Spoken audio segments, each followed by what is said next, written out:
এই যে 14 জন মুহররমাত যাদেরকে বিয়ে করা যাবে না, এটা কিন্তু আমাদের শরীয়ত নয়। এই শরীয়তটা চালু হয়েছে হযরত নূহ নবী থেকে, সেটা চলমান। জোরে বলেন, সেটা কি চলমান। মুখে দাড়ি রাখা এটা আমার নবীর যুগের সুন্নত নয়। জোরে বলেন, মুখে দাড়ি রাখা আমার নবীর যুগের সুন্নত নয়। এই সুন্নতটি চলে আসছে বাবা আদম আলাইহিস সালাম থেকে। আমি আমার ভাইদের খিদমতে আরজ করতে চাই, মোস কাটা এটা শুধু আমার নবীর সুন্নত নয়, এটা নবীর যুগে মোস কাটা, মোস ছোট করতে হবে, কেটে ছোট করতে হবে, এটা আমার নবীর যুগের সুন্নত নয়। এই সুন্নত চলে আসছে বাবা আদম থেকে। আপনার একটু সুবহানাল্লাহ বলবেন না?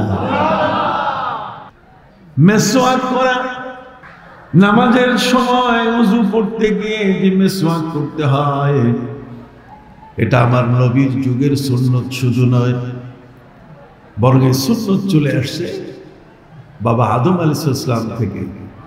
কথা বলেন,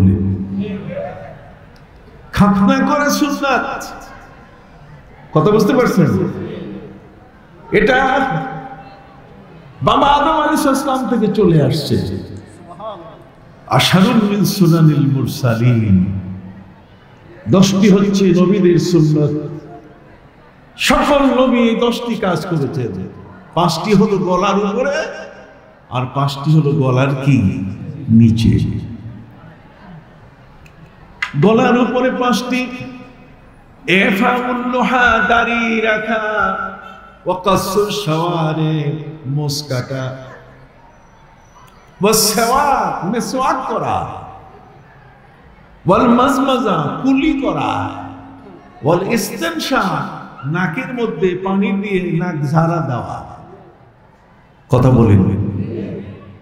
সম্মানিত সুধী, বাকি 5টা হলো বগল নাভির নিচের পশম দূর করা, খাতনা করা, পেশাব পায়খানার পরে পানি ব্যবহার করা। কথা বলেন। আর হাতের কি নখ কাটা। সুবহানাল্লাহ বলেন। হাতের নখ কাটা, আপনি এটা মনে করবেন না যে এটা আমার নবীজি শুরু হতে জারি করেছেন, বরং 1,24,000 অথবা 2,24,000 নবী রাসূল প্রত্যেকের মুখে দাড়ি ছিল। সুবহানাল্লাহ বলেন। প্রত্যেকের মোস কাটা ছিল, প্রত্যেকেই মেসওয়াক করছেন। কথা বলেন। প্রত্যেকেই হাতের নখ কেটেছেন।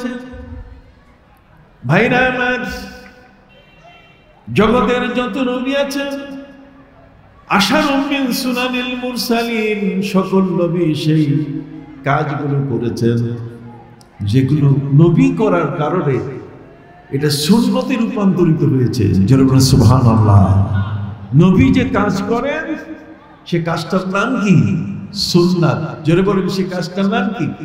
সুন্নাত। আবার আল্লাহ যে কাজ করেন এটাও সুন্নাত। ওয়ালান তাজিদা লিসুন্নাতিল্লাহি তাবদীলা।